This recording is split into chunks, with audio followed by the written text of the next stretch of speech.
Cinema అంటే entertainment మాత్రమే కాదు, అదొక ఎక్స్పీరియన్స్ అని నమ్మే వాళ్ళు చాలా తక్కువ మంది ఉంటారు. అందులో క్రిస్టోఫర్ నోలన్ ముందు వరుసలో ఉంటారు. ఈరోజు మనం మాట్లాడుకోబోయే సినిమా రిలీజ్ అయ్యి ఇన్ని సంవత్సరాలైనా ఇప్పటికి కూడా ఆడియన్స్ బుర్రకి పని పెడుతున్న సినిమా, అదే ఇన్సెప్షన్.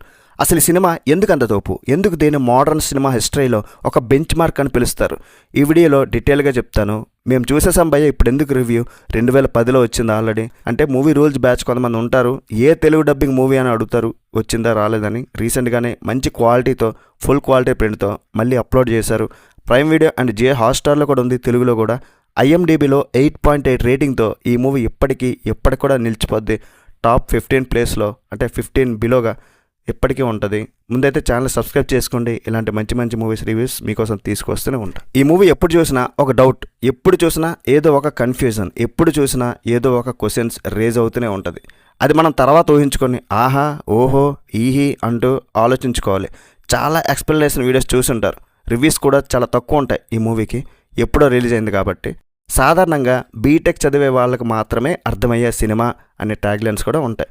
కానీ ఈ మూవీని అర్థం చేసుకుంటే మూవీ మైండ్ బ్లాక్, లేదంటే ఏం సినిమారా బాబు అని అర్థం కావట్లేదు అని కూడా అంటారు. ఫస్ట్లీ ఈ సినిమా కాన్సెప్ట్ గురించి మాట్లాడుకోవాలి. సాధారణంగా దొంగతనం అంటే డబ్బులో బంగారమో ఎత్తుకెళ్ళడం, కానీ ఈ సినిమాలో హీరో డ్యామ్ క్యాబ్, అదే మన లియోనార్డో డికాప్రియో, ఒక కార్పొరేట్ స్పై. అతను దొంగిలించేది వస్తువులను కాదు, మనిషి డ్రీమ్స్, అంటే వాళ్ళ కలలోకి దూరి వారి బుర్రలో ఉన్న ఐడియాలను దొంగిలిస్తాడు. దీన్నే ఎక్స్ట్రాక్షన్ అంటారు.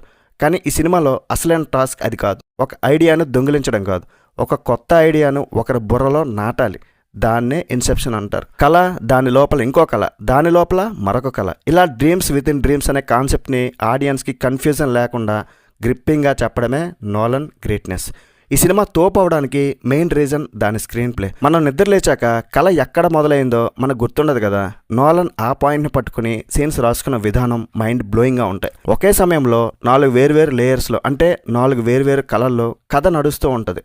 వాన పడుతున్న సిటీలో వ్యాన్ చేజ్ ఒకటి, హోటల్లో ఫైటు, మంచుకొండల్లో వారు, లింబో స్టేజ్. ఈ 4ని కిక్ అనే కాన్సెప్ట్తో, అంటే మ్యూజిక్ వినిపించి లేదా పడిపోతున్న ఫీలింగ్తో నిద్ర లేపడం, ఆ లింక్ చేసిన విధానం చూస్తే నోలన్ మెదడుకు దండం పెట్టాల్సిందే. ఈ సినిమాలో హైలైట్ సీన్ ఏదంటే ఎవరైనా కూడా చెప్పేది hotel corridor fight scene. Joseph Gordon, అదే మన ఆర్థర్, గాల్లో తేలుతూ ఫైట్ చేస్తాడు. చాలామంది ఇది గ్రాఫిక్స్ అనుకుంటారు, కానీ అది కాదు. నోలన్ దీనికోసం ఒక భారీ రొటేటింగ్ సెట్ని నిజంగానే తయారు చేయించి హీరోని అందులో తిప్పుతూ షూట్ చేశారు.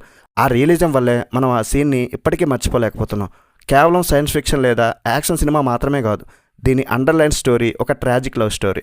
హీరో కాబ్ తన భార్య మాల్ జ్ఞాపకాలతో చేసే యుద్ధం, తను చేసిన తప్పు వల్ల భార్య చనిపోతే ఆ గిల్ట్తో బతుకుతున్న ఒక భర్త కథ. అందుకే ఎంత కాంప్లెక్స్ సినిమా అయినా సరే చివరికి వచ్చేసరికి మనకి కన్నీళ్ళు తెప్పిస్తుంది. ఇక క్లైమాక్స్ గురించి ఎంత చెప్పుకున్నా తక్కువే. ఆ చిన్న బొంగరం అది పడితే రియాలిటీ, తిరుగుతూనే ఉంటే అది ఇంకా కళ. నోలన్ ఆ బొంగరం పడిపోతుందా లేదా అని చూపించకుండానే సినిమా కట్ చేస్తాడు. ఇప్పటికీ కూడా ఇంటర్నెట్లో, సోషల్ మీడియాలో దీని మీద డిబేట్స్ జరుగుతూనే ఉన్నాయి. సినిమాకి ప్రాణం అంటే మాత్రం హన్స్ జిమ్మర్ బ్యాక్గ్రౌండ్ మ్యూజిక్, ముఖ్యంగా టైమ్ అనే ట్రాక్. ఆ మ్యూజిక్ వింటుంటే గూస్ బంప్స్ తెప్పిస్తాయి. సినిమాలోని టెన్షన్ని, ఆ ఎమోషన్ని మ్యూజికల్ పీక్స్కి తీసుకెళ్ళింది. ఈ సినిమా క్రియేట్ చేసిన సెన్సేషన్ అంతా ఎంత కాదు, కేవలం ఒక ఒరిజినల్ ఐడియాతో వచ్చి వరల్డ్ వైడ్గా $800 మిలియన్, అంటే సుమారు 6,000 కోట్లకు పైగా ఇండియన్ కరెన్సీలో కలెక్ట్ చేసింది. ఆస్కార్స్, అంటే 83వ అకాడమీ అవార్డ్స్లో ఏకంగా 4 Oscar awards. Best cinematography, sound editing, sound mixing, visual ఎఫెక్ట్స్కి ఆస్కార్స్ గెలుచుకుంది.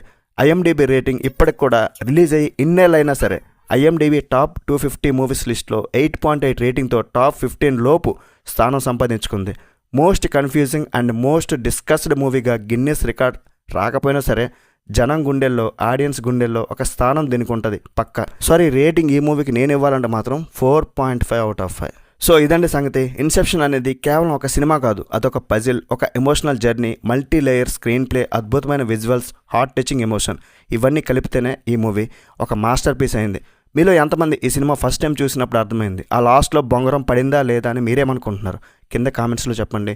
మన రివ్యూ అండ్ అనాలిసిస్ నచ్చితే ఒక లైక్ చేయండి, ఫ్రెండ్స్తో షేర్ చేయండి. ఇలాంటి మరిన్ని ఇంట్రెస్టింగ్ మూవీ బ్రేక్ డౌన్స్ కోసం, రివ్యూస్ కోసం ఛానల్ వెంటనే సబ్స్క్రైబ్ చేసుకోండి, బెల్ నోటిఫికేషన్ ఆన్ చేసుకోండి. నెక్స్ట్ వీడియోలో మళ్ళీ కలుద్దాం. బై బాయ్, జై హింద్.